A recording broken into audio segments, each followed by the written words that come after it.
Hello and welcome to European Daily News. I'm Alex Grant, here to bring you a roundup of key news from November 11th. Let's dive into the latest developments across the EU and Ukraine. EU developments. The confirmation hearing for Oliver Várhelyi as EU Commissioner has been postponed to Wednesday, following evaluations of 6 other vice presidential candidates for the European Commission by parliamentary committees. Várhelyi will need to address questions from MEPs on his stance regarding reproductive and sexual health rights, with a final decision expected after a closed session on Monday.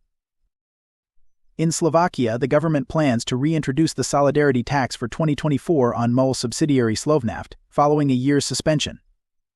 The tax will impact the company's net earnings, though it's estimated to be significantly lower than in 2022, when the Slovak government collected approximately $400 million.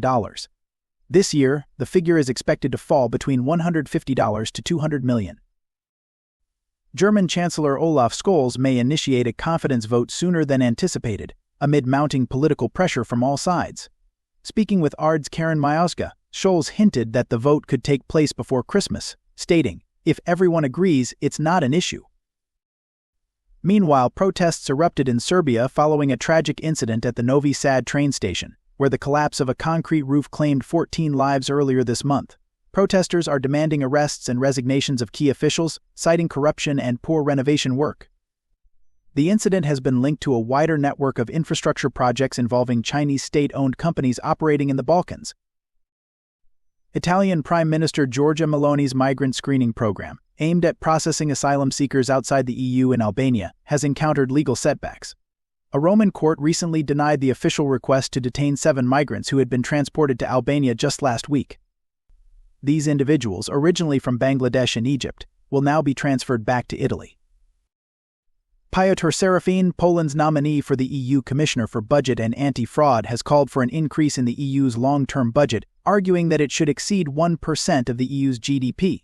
Serafin also urged for the establishment of new EU-level taxes, with progress expected by early 2025.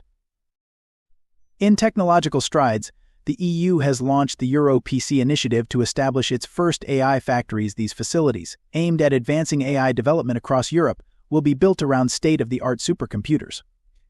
A total of 7 proposals have been submitted by 15 member states and 2 associated countries, with the selection for the first AI factories expected by December 2024. Ukraine conflict. The Kremlin on Monday denied reports that Russian President Vladimir Putin had spoken with U.S. President-elect Donald Trump. Despite ongoing speculation, Moscow maintains that no such call took place. Poland has shared precise figures on the level of support it has provided to Ukraine since the start of the conflict, becoming the top contributor as a percentage of GDP. According to official figures, Poland has dedicated roughly 4.9% of its GDP to Ukrainian aid, which includes heavy weaponry and support for refugees, demonstrating a strong commitment to aiding its neighbor. In other news, Slovak Prime Minister Robert Fico criticized Trump's campaign pledge to end the Ukraine conflict within 24 hours, calling it an unrealistic promise in an interview with Slovak public television. Fico noted that Trump would need to come up with a viable plan to achieve such a goal. The EU has supplied Ukraine with over 980,000 artillery shells as part of its ongoing support in the war with Russia. EU Foreign Policy Chief Josep Borrell confirmed plans to reach a milestone of 1 million shells by year's end, despite some logistical challenges in production. That wraps up today's highlights on European Daily News. I'm Alex Grant, and it's been a pleasure keeping you informed. Join us tomorrow for more updates on Europe and global affairs.